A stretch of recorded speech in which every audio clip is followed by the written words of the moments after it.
ইমাম আযম আবু হানিফা রাহমাতুল্লাহ আলাইহি বলে, হ্যাঁ নাস্তিকেরা শোনেন, আমি তাকায় দেখি কোনো কাঠুরিয়া নাই, কুড়াল নাই, তারপরে করাত নাই, নিজে নিজে গাছটা চিরে চিরে কাঠ হয়ে যাইতেছে।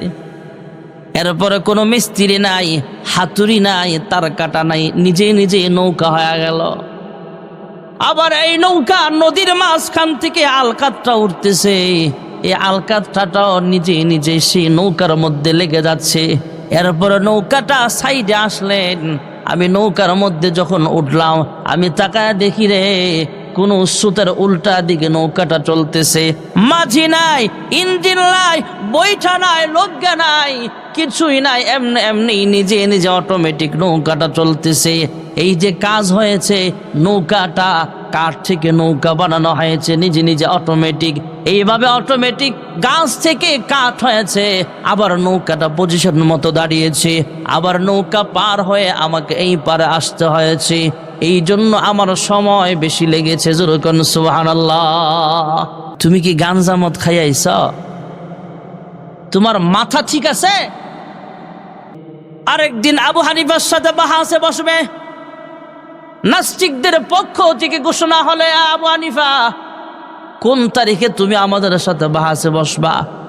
তারিখ দিয়া দিলেন, সময় দিয়া দিলেন সকাল 10টায়। মনে করেন সময় অনুযায়ী, তারিখ অনুযায়ী সকাল 10টার আগেই নাস্তিকরা সবাই মিলে স্টেজে বসে গেল। 10টায় এখনো আবু হানিফা পৌঁছে নাই, আবু হানিফা এখনো মজমায় আসতে পারে নাই, বাহাসের স্থানে এখনো পৌঁছায় নাই। 10টার জায়গায় 11টা বেজে গেল, 12টা বেজে গেল, এরপরও আসে না। নাস্তিকরা আবার মাইক্রোফোন সামনে নিয়ে চিল্লায়, কয় মুসলমানদের পক্ষ থেকে আবু হানিফা আল্লাহর পক্ষে দলিল না দিতে পারবে না, এই জন্যই বাহাসে এখনো সময় মতো আসতে পারে নাই। এরা চিল্লা পাল্লা করে নাস্তিকদের বিজয় হয়েছে, বিজয়ের স্লোগান দিতেছে। এই মুহূর্তে ইমাম আজম আবু হানিফা রহমতুল্লাহ আলাইহি উপস্থিত হয়ে গেলেন। যেরকম সুবহানাল্লাহ। আবু হানিফা রহমতুল্লাহ আলাইহি ডাক দিয়া বলে, আমি বাহাসের জন্য রেডি আছি। নাস্তিকরা বলে, তোমার সাথে আমাদের কোনো বাহাস নাই, যার কাছে সময়ের কোনো মূল্য নাই। সকাল 10টায় টাইম দেওয়া হয়েছে, তিনি আসছে 12টায়। তোমার সাথে আমাদের কোনো বাহাস নাই। ইমাম আযম আবু হানিফা ডাক দেয়া বলে, হ্যাঁ নাস্তিকেরা শোনো, তোমাদের সাথে বাহাস করার কোনো দরকার নাই। আমি তোমাদেরকে একটা কথা জানাইবার চাই, আমি কেন দেরি করে আসলাম। আমি তো বাড়ি থেকে রওনা দিয়েছিলাম আগে, তবে আমার রাস্তায় দেরি হলো কেন, কারণটা তো আগে শুনবা। এই কথা বলার পরে আবু হানিফাকে একটু কথা বলার সুযোগ দেওয়া হলো। সবাই চুপ রইলেন, মনোযোগ দিয়ে আবু হানিফা রহমাতুল্লাহ আলাইহির কথাবার্তা শুনছিলেন। ইমাম আজম আবু হানিফা রহমাতুল্লাহ আলাইহি আবার ডাক দিয়া বলে, হ্যাঁ নাস্তিকেরা, আমি যেখান থেকে আপনাদের এখানে আসতেছিলাম, আমার বাড়ি থেকে আপনার কাছে আসার সময়, আমার বাড়ি থেকে বাহাসের স্থানে আসার সময় বিশাল বড় একটা নদী পাওয়া যায়। ওই নদীর কিনারায় যখন আসলাম, আমি তাকায় দেখি কোনো মাঝি নাই, নৌকার ব্যবস্থাও নাই, ব্রিজ নাই, কালভার্ট নাই। নদী কেমনে পার হব, নদী পার হইব কেমনে, এই চিন্তায় আমি ব্যস্ত ছিলাম। আল্লাহর প্রতি যখন মোতাবজ্জ হলাম, এখন তাকায় দেখি জঙ্গলের কিনারা থেকে বিশাল বড় একটা গাছ, কোনো মানুষ নাই, করাত নাই, কাঠুরিয়া নাই, নিজে নিজে কাঠ হয়ে যাইতেছে। যেরকম সুবহানাল্লাহ। ইমাম আযম আবু হানিফা রাহমাতুল্লাহ আলাইহি বলে, হ্যাঁ নাস্তিকেরা শোনেন, আমি তাকায় দেখি কোনো কাঠুরিয়া নাই, কুড়াল নাই, তারপরে করাত নাই, নিজে নিজে গাছটা চিরে চিরে কাঠ হয়ে যাইতেছে। এরপরে কোনো মিস্ত্রি নাই, হাতুড়ি নাই, তার কাটা নাই, নিজে নিজে নৌকা হয়ে গেল। আবার এই নৌকা নদীর মাঝখান থেকে আলকাতটা উঠতেছে, এই আলকাতটাও নিজে নিজে সেই নৌকার মধ্যে লেগে যাচ্ছে। এরপরে নৌকাটা সাইডে আসলেন, আমি নৌকার মধ্যে যখন উঠলাম, আমি তাকায় দেখি রে কোন স্রোতের উল্টা দিকে নৌকাটা চলতেছে, মাঝি নাই, ইঞ্জিন নাই, বৈঠা নাই, লজ্ঞা নাই, কিছুই নাই, এমনি এমনি নিজে নিজে অটোমেটিক নৌকাটা চলতেছে। এই যে কাজ হয়েছে, নৌকাটা কাঠ থেকে নৌকা বানানো হয়েছে নিজে নিজে অটোমেটিক। এইভাবে অটোমেটিক গাছ থেকে কাঠ হয়েছে, আবার নৌকাটা পজিশন মতো দাঁড়িয়েছে, আবার নৌকা পার হয়ে আমাকে এই পারে আসতে হয়েছে।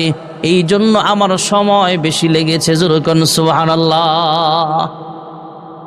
নাস্তিকরা ডাক দিয়া কয়, তুমি কি গাঞ্জা মদ খাইয়াইছ? তোমার মাথা ঠিক আছে? আরে একটা কাঠুরিয়া ছাড়া আবার গাছ কাটে কেমনে? মিস্ত্রি ছাড়া নৌকা তৈয়ার আবার কিভাবে হয়? মাটি ছাড়া আবার নৌকা চলে কেমনে? নাস্তিকেরা ডাক দেয়া বলে, হে আবু হানিফা, তোমার এই গাঞ্জাখুরি কথাটাও বুঝে আমাদের বিশ্বাস করতে হবে নাকি? কয় কেন? কয় কাঠুরিয়া ছাড়া আবার গাছটা কাঠে পরিণত হয় কেমনে? করাত নাই, কাঠুরিয়া নাই, গাছ থেকে আবার কাঠ হয় কেমনে, কিভাবে? এটা তো আমার বুঝে আসে না। আবু হানিফা, মিস্ত্রি নাই, হাতুরা বাড়াল নাই, কিচ্ছু নাই, এমনি এমনি নৌকা হয় কেমনে? মাঝি নাই, লজ্ঞা নাই, বৈঠা নাই, এমনি এমনি অটোমেটিক নৌকা চলে কেমনে?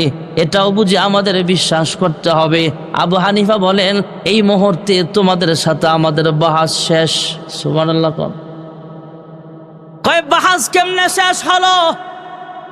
তোমরাই বলতেছ মাঝি ছাড়া নৌকা চলতে পারে না, কাঠুরিয়া ছাড়া কাঠ হতে পারে না, মিস্ত্রি ছাড়া নৌকা বানানো যায় না।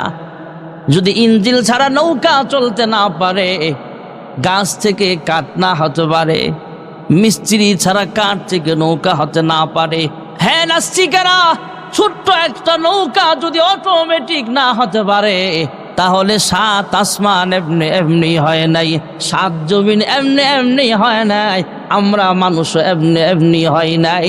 অবশ্যই এর একজন কারিগর আছেন। জোরে বলেন, তিনি কে? ইমাম আজম আবু হানিফা রহমাতুল্লাহ আলাই। উনি যুবক মানুষ, একটা মজমায় বসা। আমরা যারা আল্লাহকে বিশ্বাস করি আমাদের নাম হলো আস্তিক, আর যারা আল্লাহ বিশ্বাস করে না এদেরকে বলা হয় নাস্তিক। নাস্তিক বাড়তে বাড়তে বাড়তে বাড়তে অনেক বাইরে গেছে। নাস্তিকরা মুসলমানের বিরুদ্ধে ওরা মজমা সাজাইছে, কনফারেন্স করবে, বাহাস। ওই নাস্তিকদের যে সমাবেশ, ওই সমাবেশের সভাপতিটাও নাস্তিক।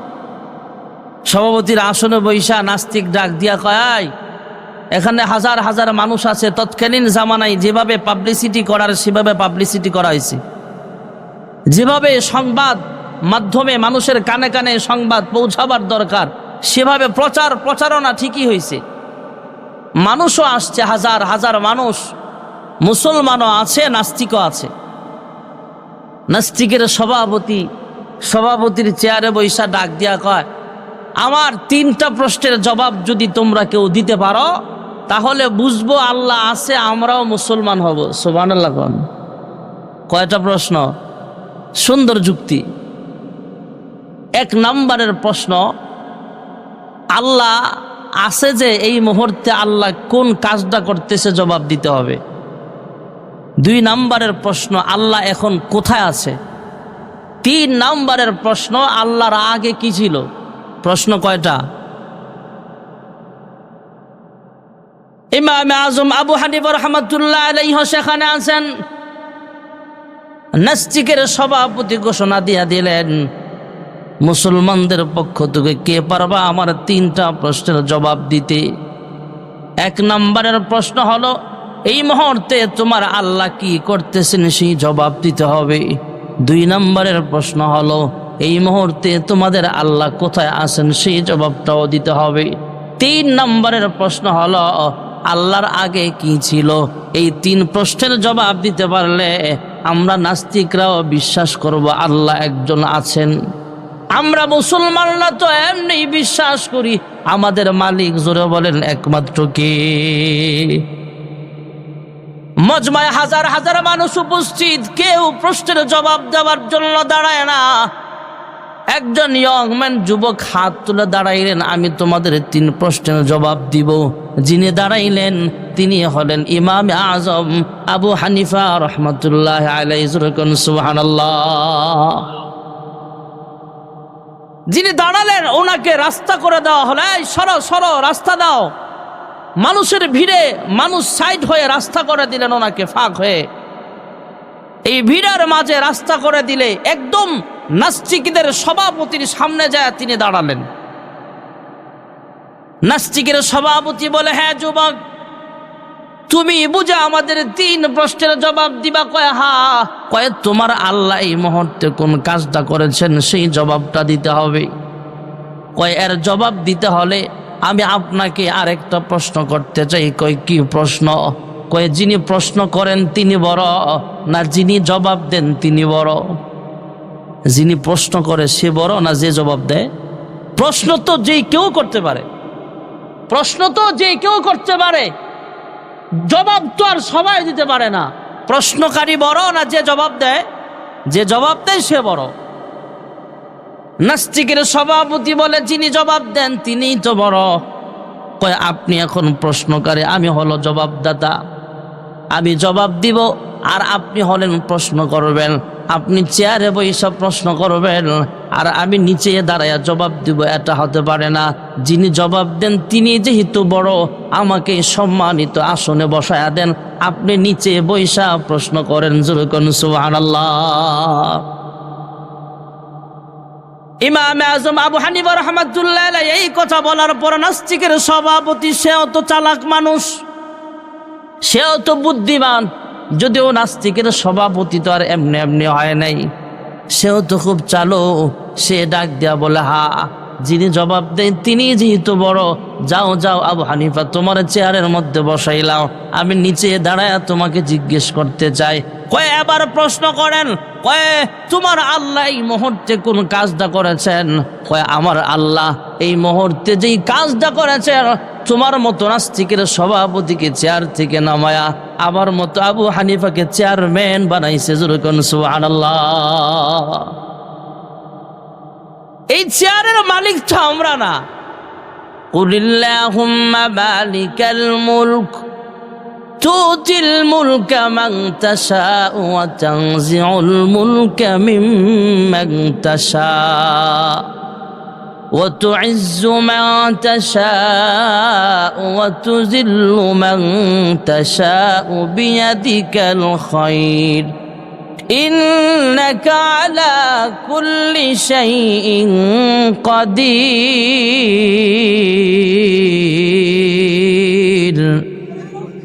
ইমাম আজম আবু হানিফা রাহমাতুল্লাহ আলাইহি জানায়া দিলেন, এই মুহূর্তে আমার আল্লাহ যেই কাজটা করেছেন, তোমার মতো নাস্তিককে চেয়ার থেকে নামাইছেন, আমার মতো ইয়ংম্যান যুবক আবু হানিফাকে চেয়ারের মধ্যে বসায়াছেন।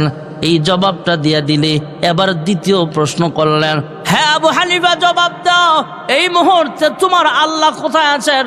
বললেন একটা ল্যাম্প বা বাতি জ্বালাল। তৎকালীন জামানায় ইলেকট্রিক বাতির ব্যবস্থা ছিল না, একটা কুপি জ্বালাইলেন অথবা মোমবাতি জ্বালালেন। এবার জিজ্ঞেস করতেছে, হ্যাঁ নাস্তিকের সভাপতি, মোমবাতির আলোটা কোথায় আছে? কয় মোমবাতির আলোটা চতুর্দিকে আছে। তিনিও ডাক দিয়া বলে, হুয়াল আউয়াল ওয়াল আখির ওয়াজ যাহির ওয়াল বাতিন। আমার আল্লাহ চতুর্দিকে আছে, তথা আলো যেমন চতুর্দিকে ছড়ায় যায়, আমার আল্লাহ সদা সর্বদা সব জায়গায় আছে। জোরে কোন সুবহানাল্লাহ। নাস্তিকের সভাপতি আবার 3 নম্বর প্রশ্ন করলেন, হ্যাঁ আবু হানিফা, তোমার আল্লাহর আগে কি ছিল? আবু হানিফা রাহমাতুল্লাহ আলাইহি কয়, এর আগে আপনাকে একটা কথা আপনি জানেন কিনা সেটা আমার বুঝতে হবে। কয় কি? কয় আপনি কি সংখ্যা গণতে পারেন? পারি তো। কয় গণেন। উনি গণতেছে, 1 2 3 4 5 6 7 8 9 10। আবু হানিফা বললেন থামো। থামলেন। আবার গণেন। আবার গণতেছে, 1 2 3 4 5 6 8 7 8 9 10। থামেন। থামছে।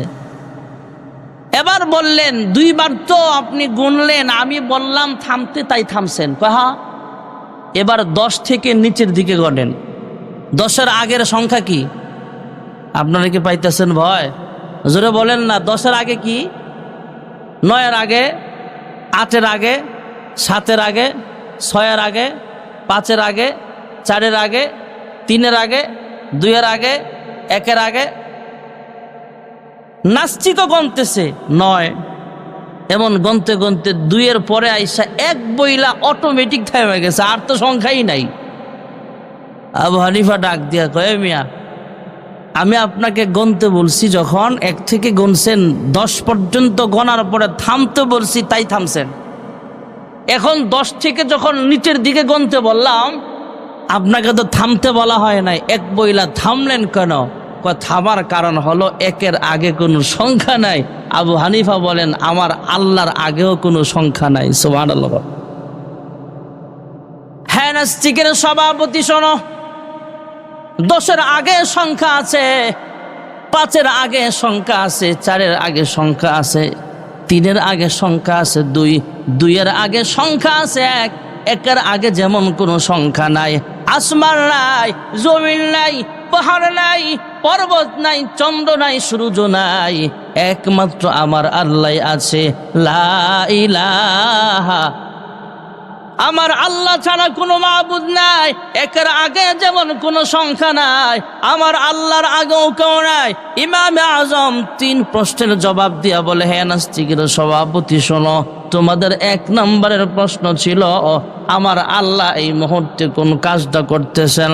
তোমার 1 নম্বর প্রশ্নের জবাব হলো, এই মুহূর্তে আমার আল্লাহ যেই কাজটা করিয়াছেন, তোমার মতো নাস্তিককে চেয়ার থেকে নামায়া আমাকে চেয়ারের মধ্যে বসায় আছেন। 2 নম্বরের প্রশ্ন ছিল, এই মুহূর্তে আল্লাহ কোথায় আছেন? লাইটের আলো যেমন চতুর্দিকে ছড়া যায়, সব জায়গায় পৌঁছিয়া যায়, আমার আল্লাহ সদা সর্বদা সব জায়গায় বিদ্যমান আছে। তোমার 3 নম্বরের প্রশ্ন ছিল, আল্লাহর আগে কি আছে? 1-এর আগে যেমন কোনো সংখ্যা নাই, আমার আল্লাহর আগেও কেউ নাই। কুল হুয়াল্লাহু আহাদ, আমার আল্লাহ একক, অদ্বিতীয়। যখন সুবহানাল্লাহ। খাজা উসমান হারুনি রহমাতুল্লাহ আলাইহি তিনি রাস্তা দিয়া যায়, হঠাৎ দেখতে পাইলেন অনেকগুলো মানুষ আগুনের সামনে মাথা নত করতেছে, আগুনের পূজা করতেছে। অগ্নি পূজারী মাজুসি, সেই মাজুসিদেরকে বললেন, তোমরা পড়ে নাও লা ইলাহা ইল্লাল্লাহ দাখালাল জান্নাহ। খাজা উসমান হারুনি রহমাতুল্লাহ আলাইহি অগ্নি পূজকদেরকে কালিমার দাওয়াত দিলেন, তোমরা আগুনের পূজা করে কোনো লাভ নাই, তোমরা এক আল্লাহর কুদরতি পায়ে সাজদা দাও। কারণ আমার আল্লাহ আসমানের মালিক, আমার আল্লাহ হলেন জমিনের মালিক, আমার আল্লাহ তোমার আমার মালিক। যে আগুনের পূজা তোমরা করতেছো এটাও কিন্তু মাখলুক। তুমি যেমন মাখলুক, আমি যেমন মাখলুক, গাছ যেমন মাখলুক, আগুনটাও কিন্তু একটা মাখলুক। এই আগুনের একজন সৃষ্টিকর্তা আছেন, তিনি হলেন একমাত্র আল্লাহ। সে আল্লাহর কুদরতি পায়ে সাজদা দাও, তাহলে তোমরা সাকসেসফুল হয়ে যাইবা, দুনিয়াতেও কামিয়াবি অর্জন করতে পারবা, পরকালেও বিনা হিসাবে আল্লাহর জান্নাতের মেহমান হয়ে যেতে পারবা। অগ্নি পূজকেরা ডাক দেয়া কয়, হ্যাঁ খাজা উসমান হারুনি, তুমি যে বলতেছ আল্লাহর পথে দাওয়াত দিচ্ছ আমাদেরকে, আগুন মাখলুক, তুমিও মাখলুক, আমিও মাখলুক, আল্লাহ হলেন খালেক, আগুন যিনি বানিয়েছেন। তুমি দাওয়াত দিয়েছ আমরা বুঝলাম, তবে তোমাকে আমরা একটা পরীক্ষা করতে চাই। যেহেতু তুমিও মাখলুক আমিও মাখলুক, তাহলে আগুনের ভিতরে তুমি হাত ঢুকাও, মাখলুক মাখলুকের ক্ষতি করতে পারবে না যদি খালেক তোমার প্রতি রেজামন্দি থাকে, রাজি খুশি থাকে। হ্যাঁ খাজা উসমান হারুনি, তুমি যদি সম্ভব হয় আগুনের ভিতরে তুমি হাতটা ঢুকাও, আগুনের সাথে তুমি ফাইট করো, আগুনের সঙ্গে তুমি যুদ্ধ ঘোষণা করো, আগুনের ভিতরে তুমি হাত ঢুকায় দেখো তোমার কোনো ক্ষতি হয় কিনা। যদি আগুন তোমাকে জ্বালায় দেয় তাহলে আমরা বুঝে নিব আমরা সঠিক পথে আছি, আর আগুন যদি তোমার হাতটাকে না জ্বালায় তাহলে আমরা বুঝবো তুমি হক পথে আছো, আমরা সবাই কালিমা পড়ে মুসলমান হয়ে যাব। খাজা ওসমান হারুনি ডাক দিয়া কয়, হ্যাঁ অগ্নি পূজকেরা শোনো, এখানে যারা তোমরা আছো তোমরা তো আমাকে প্রস্তাব জানিয়েছ আমি যেন আগুনের ভিতরে হাতটা ঢুকায়া দেই। যদি আগুন আমাকে হাতটা জ্বালায় দেয় তাহলে বুঝবো তোমরা সঠিক, আর যদি আগুন আমাকে না জ্বালায়, আগুনের সৃষ্টিকর্তা খালেক আমার হাতটাকে হেফাজতে রাখেন, তাহলে তোমরা বিশ্বাস করবা অবশ্যই আল্লাহ একজন আছে, তোমরা কালিমা পড়ে মুসলমান হইবা। কয় হ্যাঁ আমরা ওয়াদা দিলাম, যদি তোমার হাতটা আগুন থেকে তোমার আল্লাহ বাঁচায় দিতে পারে তাহলে আমরা কালিমা পড়ে মুসলমান হয়ে যাব। খাজা ওসমান হারুনি ডাক দিয়া কয়, তোমরা চাচ্ছ আমি যেন হাতটা আগুনের ভিতরে ঢুকায় দেই, আর যদি বিষয়টা এমন হয় শুধু হাত নয় আমার পুরো শরীরটা আগুনের ভিতরে সুপর্দ করে দেই, আগুনের ভিতরে ঢুকবো আবার বের হব, আগুন আমাকে জ্বালাতে পারবে না, কারণ আমি যে আল্লাহর গোলাম, সে আল্লাহর মখলুক হলো এই আগুন। সবাই আশ্চর্য হয়ে বললেন, হ্যাঁ খাজা ওসমান হারুনি এটাও কি সম্ভব নাকি? কয় যদি সম্ভব হয়, কয় তাহলে নূরুল আলা নূর, আমরা কালিমা পড়ে মুসলমান হয়ে যাব। ঠিক আছে যান। হযরতে খাজা ওসমান হারুনি বলেন, আমার একটু অজুর পানি দাও। ওনারা পানির ব্যবস্থা করলেন। খাজা ওসমান হারুনি রহমাতুল্লাহ আলাইহি অজু বানালেন, 2 রাকাত নামাজ আদায় করলেন, আল্লাহ তাআলার কাছে দোয়া করতেছেন, আয় আল্লাহ, হযরত ইব্রাহিম পয়গম্বরের যে আল্লাহ, আমারও তো সে আল্লাহ।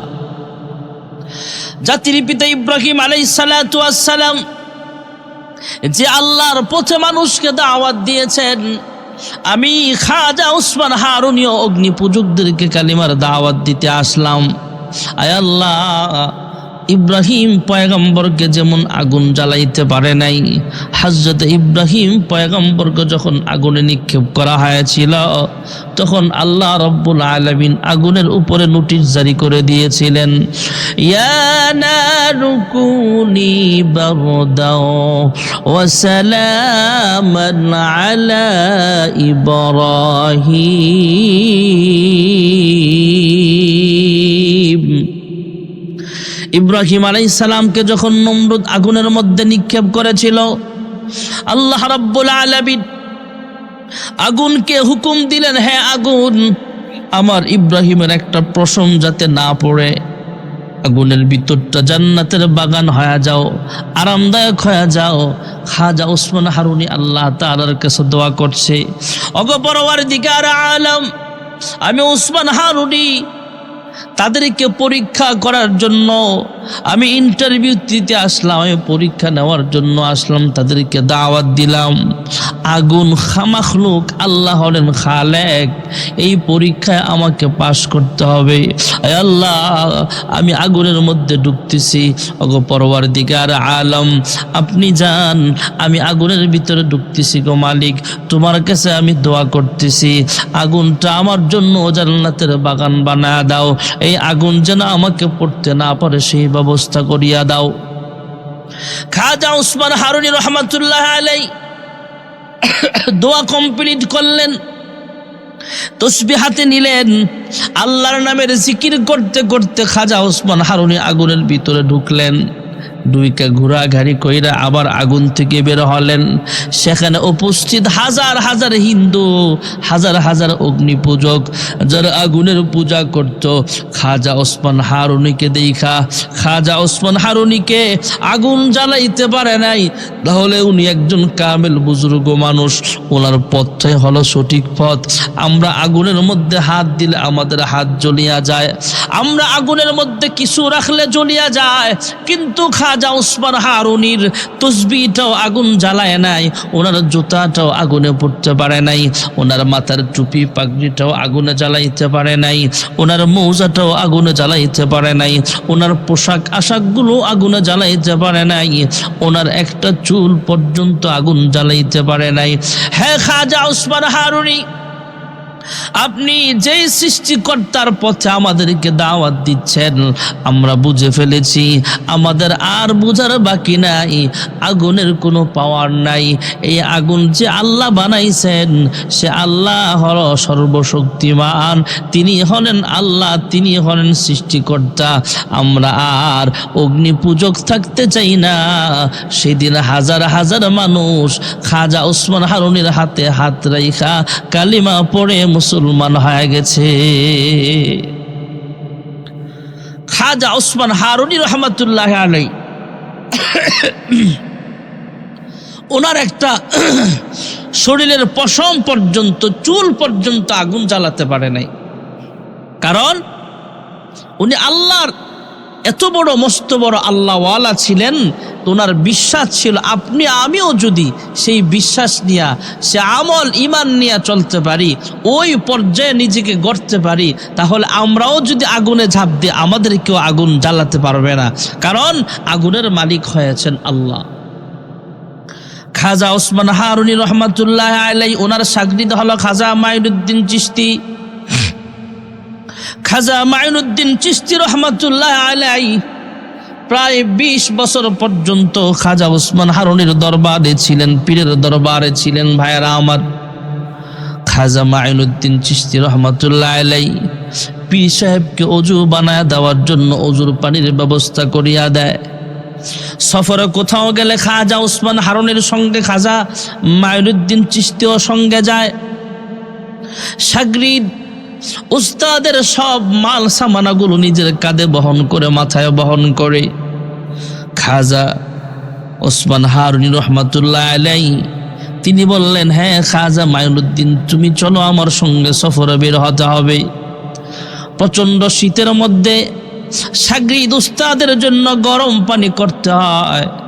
একটা কয়লার ভিতরে, জ্বলন্ত কিছু কয়লা একটা চুলার ভিতরে রাইখা, এটার উপরে পানির বর্তন রাইখা এটাকে পানি গরম রাখা লাগে সব সময়। যে কোনো সময় উস্তাদ পানি চাইতে পারে। উস্তাদের জন্য কয়লা গরম করা এমন চুলাটা, এর উপরে একটা পানির পাতিল দেওয়া, এমন একটা চুলা আর পাতিল মাথার মধ্যে রাখা লাগে। এই শীতের মধ্যেও কিন্তু প্রচণ্ড গরমের তাপ ওনার মাথায় সহ্য করতে হয়। কারণ আগুনের চুলাটা, কয়লার ভিতরে যখন আগুন হয়, আগুনের চুলার তাপে কিন্তু মাথাও গরম হয়ে যায়। পথ চলতেছেন খাজা ওসমান হারুনি রহমাতুল্লাহ আলাই তাকায় দেখলেন খাজা মাইনুদ্দিন চিশতি রহমাতুল্লাহ আলাই এমনিই তো সুন্দর মানুষ, আবার চুলার তাপে তেনার চেহারাটা লাল হয়ে গেছে, চোখ দিয়ে পানি পড়তেছে দেখা যায়। তিনি বললেন, হ্যাঁ খাজা মাইনুদ্দিন, কি হয়েছে তোমার? হ্যাঁ মাইনুদ্দিন, তোমার কষ্ট হচ্ছে বুঝি? কয় না উস্তাদ, আমার কষ্ট হচ্ছে না। কই কি বলো, তোমার চেহারা তো দেখি লাল হয়ে গেছে। খাজা মাইনুদ্দিন চিশতি ডাক দিয়া কয়, হ্যাঁ উস্তাদ, আপনি যখন আমার মাথার মধ্যে জ্বলন্ত কয়লা রাখা আছে যেই চুলার মধ্যে, সেই চুলাটা যখন আমার মাথায় দিয়েছিলেন তখন আমি হাসরের মাঠের মোরাকাবায় চলে গেছিলাম। এটা তো কিচ্ছু না, হাসরের কঠিন ময়দান যখন কায়েম হয়ে যাবে, মানুষগুলো কবরের জগৎ থেকে হাসরের মাঠে পিপিলিকা যেমন গর্ত থেকে উঠে সেভাবে উঠতে থাকবে। বস্ত্রহীন অবস্থায়, কাপড় ছাড়া মানুষগুলো হাসরের মাঠে উঠতে থাকবে। ভাইয়ারা আমার, আল্লাহর পক্ষ থেকে ছায়া থাকবে, আরশের ছায়া।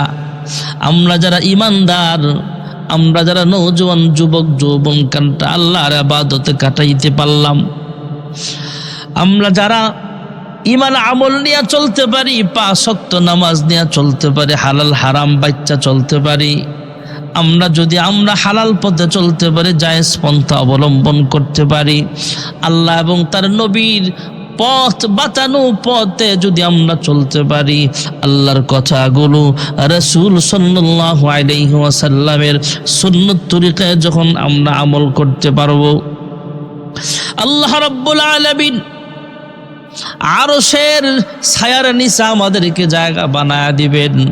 আর বেঈমানদের অবস্থা হবে মাথার কাছাকাছি যখন সূর্য চলে আসবে, মাথার কাছাকাছি যখন সূর্য চলে আসবে, মানুষের মাথার মগজগুলা ফুটন্ত পানির ন্যায় টকবক টকবক করবে, রোদের এমন প্রচন্ড তাপ থাকবে, শরীর ঘামতে ঘামতে হাঁটু পর্যন্ত, বুক পর্যন্ত, কোমর পর্যন্ত ঘাম চলে আসবে।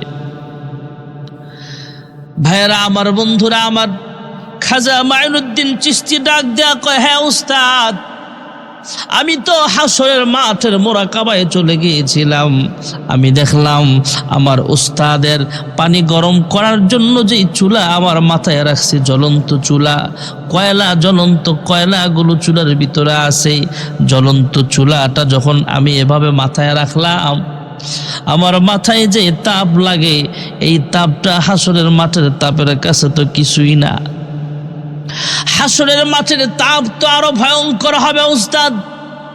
সেই দিকে খেয়াল করতে করতে, মোরাকাবা করতে করতে আমার মাথায় জ্বলন্ত চুলা আছে, আগুনের চুলা, এই চুলার তাপটা আমার কাছে কোনো তাপই মনে হয় না। জোরে করুন সুবহানাল্লাহ। খাজা ওসমান হারুনি বুঝে ফেলেছেন, হা, এই শাগরিদটা দিয়ে আমার কাজ হবে। হযরতে খাজা মাইনুদ্দিন চিশতি রহমাতুল্লাহ আলাইহি একদিন এশারের নামাজ পড়লেন উস্তাদের পিছনে। উস্তাদের নাম হলো খাজা ওসমান হারুনি। এশারের নামাজ জামাতের সঙ্গে আদায় করার পর উপস্থিত মুরিদদেরকে ডাক দিয়া বললেন, আগামীকাল ফজরের নামাজ আমার সঙ্গে যেই নামাজ আদায় করতে পারবা, আমার পিছনে যারা ফজরের জামাতে অংশগ্রহণ করতে পারবা, তোমাদেরকে নিয়ে আমি একসাথে জান্নাতে বসবাস করব। খাজা ওসমান হারুনি শাগরিদদেরকে ঘোষণা দিয়া দিলেন, সুল্লিদেরকে জানায়া দিলেন, তোমরা যারা ফজরের নামাজ আমার সঙ্গে জামাতে আদায় করতে পারবা, তোমরা জান্নাতি মানুষ। তবে একটা শর্ত হলো, উপস্থিত যারা আছো তোমরা অনুপস্থিত কাহারো কাছে এই সংবাদটা পৌঁছাতে পারবে না। যেই অনুপস্থিত কাহারো কাছে এই সংবাদটা পৌঁছাবা, যে এই খবরটা অন্য মানুষের কাছে দিবা, তুমি কিন্তু জাহান্নামী হওয়া লাগবে। উপস্থিত যারা আছো তোমরা বুঝতে পারছো কিনা বলো? আবার বললেন, তোমরা যারা উপস্থিত আছো শোনো, ফজরের নামাজ যদি আমার সঙ্গে আদায় করতে পারো তাহলে তোমরা জান্নাতি মানুষ হয়ে যাইবা। তবে শর্ত হলো, অনুপস্থিত কোনো মুসল্লিকে উপস্থিত মুসল্লিরা এই সংবাদ জানাতে পারবা না।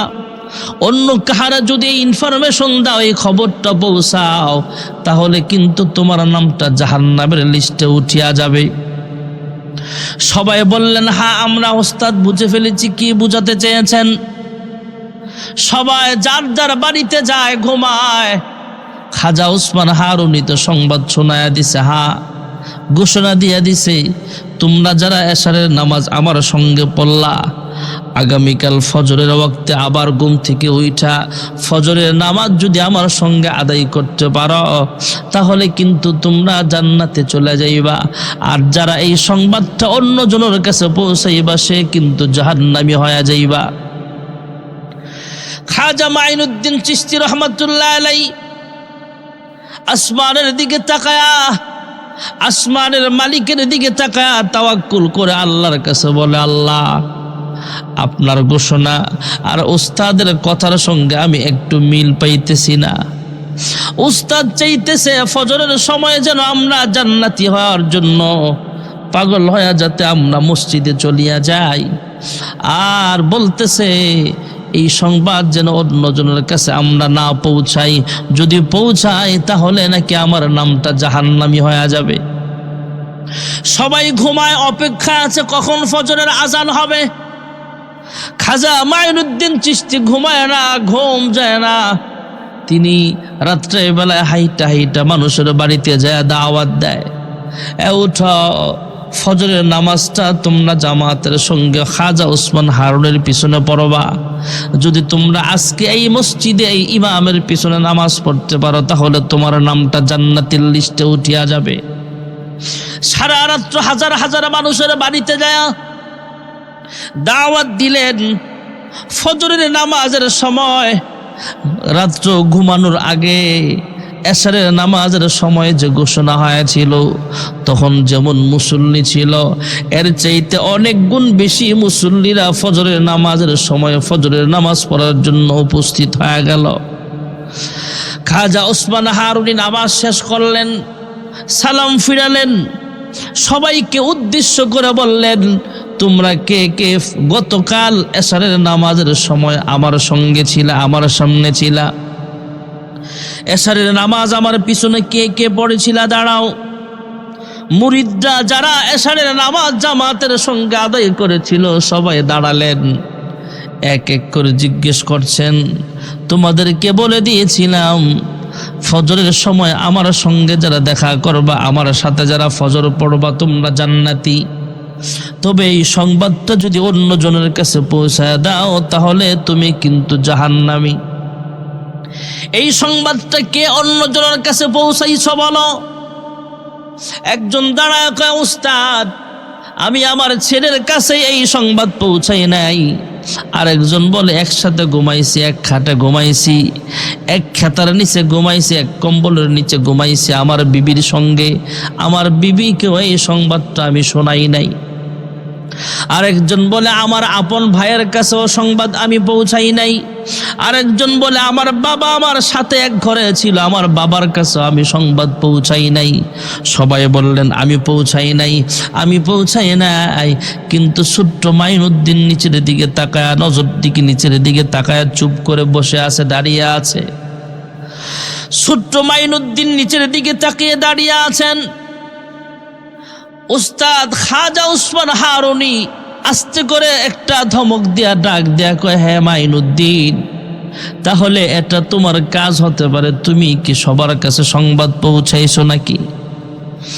ছোট্ট মাইনুদ্দিন ডাক দেয়া কয়, হ্যাঁ উস্তাদ, আমার পীর সাহেব, হে আমার উস্তাদ, আপনি আমাকে ক্ষমা করবেন।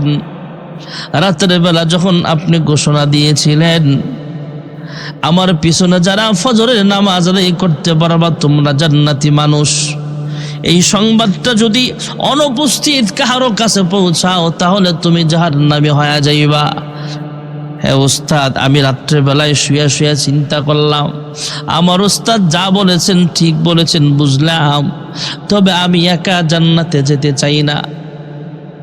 আমি যদি মসজিদে যাই নামাজ পড়ি জামাতের সঙ্গে আমার আল্লাহ খুশি হবেন, আর যদি আমার একটা কথার কারণে সংবাদ পৌঁছাবার কারণে হাজার হাজার মানুষ আল্লাহমুখী হয় ফজর নামাজ পড়ে, তাহলে আমার আল্লাহ বেশি খুশি হবেন। ফজরের নামাজে আমি একা যায় জান্নাতি হয়ে গেলে আল্লাহ যা খুশি হবেন, হাজার হাজার মানুষ যদি মসজিদে আইসা জামাতে শরীক হয় আমার আল্লাহ বেশি খুশি হবেন। অতএব আমি একা জাহান্নামে গেলে যাই অসুবিধা নাই, তবে আমার কারণে যদি হাজার হাজার মানুষ জান্নাতি হয়ে যায় তাহলে আমার আল্লাহ তাআলা বেশি খুশি হয়ে যাবেন। জান্নাত ও দোজখ সে ইয়া রব ক্যা করো, जन्नत दोज़ख से या रब क्या करो, आरज़ू है मैं तुझे देखा करूँ। हुर गिलमन जितनी नेमत है तो मस्जिद हुर गिलमन जितनी नेमत है तो सबसे बेहतर नेमते दीदार तो। খাজা ওসমান হারুনি রহমাতুল্লাহ আলাইহি যখন জিজ্ঞেস করছেন, হ্যাঁ মাইনুদ্দিন তুমি কেন সবাইকে জানালা, এই সংবাদ অন্য জনের কানে কেন পৌঁছাইলা বলো? খাজা মাইনুদ্দিন ডাক দেয়া কয়, হ্যাঁ উস্তাদ, আমি চিন্তা করলাম আমি তো জান্নাত আর জাহান্নামের জন্য ইবাদত করি না, আমি ইবাদত করে এক আল্লাহ তাআলার কুদরতি পায়ে সাজদা দেই আল্লাহ তাআলাকে খুশি করার জন্য, আল্লাহ তাআলাকে খুশি করার জন্য আমি ইবাদত করি। এ উস্তাদ, আমাকে জাহান্নামে গেলেও কোনো অসুবিধা নাই, আমাকে জাহান্নামে দিলেও আমার অসুবিধা নাই। আমি জান্নাত চাই না, জাহান্নাম চাই না, আমি চাই আমার আল্লাহর খুশি হওয়া। আমার আল্লাহ যদি খুশি হয় আমাকে জাহান্নামে গেলেও অসুবিধা নাই। আমার সংবাদ পৌঁছবার কারণে হাজার হাজার মানুষ ফজরের নামাজে অংশগ্রহণ করেছে, এই মানুষগুলো জান্নাতি মানুষ হয়া যখন জান্নাতে আল্লাহর সামনে যাবে, হাজার হাজার জান্নাতি দেখা আমার আল্লাহ খুশি হয়ে যাবেন। আমি একা মাইনুদ্দিন জাহান্নামের আগুনে জ্বলল, কোনো অসুবিধা নাই। আমার সংবাদ পৌঁছানোর কারণে হাজার হাজার মানুষ আজকে জান্নাতি হয়ে গেছে। যেরকম সুবহানাল্লাহ। উস্তাদ খাজা ওসমান হারুনি রহমাতুল্লাহ আলাই খাজা মাইনুদ্দিন চিশতিকে বুকে জড়ালেন। উপস্থিত সব মুসল্লি মুরিদদেরকে শোনায় বললেন, আমি একজন এমন মুরিদের তালাশ করছিলাম। আমি বৃদ্ধ হয়ে গেছি, কখন জানি দুনিয়া ছেড়ে পরপারে চলিয়া যায় বলা যায় না। তবে আমার ওস্তাদদের কাছে যে খেলাফত আমি পাইছি, আমি একজন যোগ্য খুঁজছিলাম খলিফ খেলাফত দেওয়ার জন্য। আমি চেষ্টা করলাম শাগরিদদের মধ্যে কাউকে পাই কিনা যেই শাগরিদটা উপযুক্ত একজন শাগরিদ হবে, যেই ছাত্রটাকে আমি এজাজত দিব, খলিফা বানিয়ে যাব, এমন শাগরিদ খোঁজার জন্য আমি চেষ্টা করলাম, ফিকির করলাম, ভাবলাম কি করা যায়।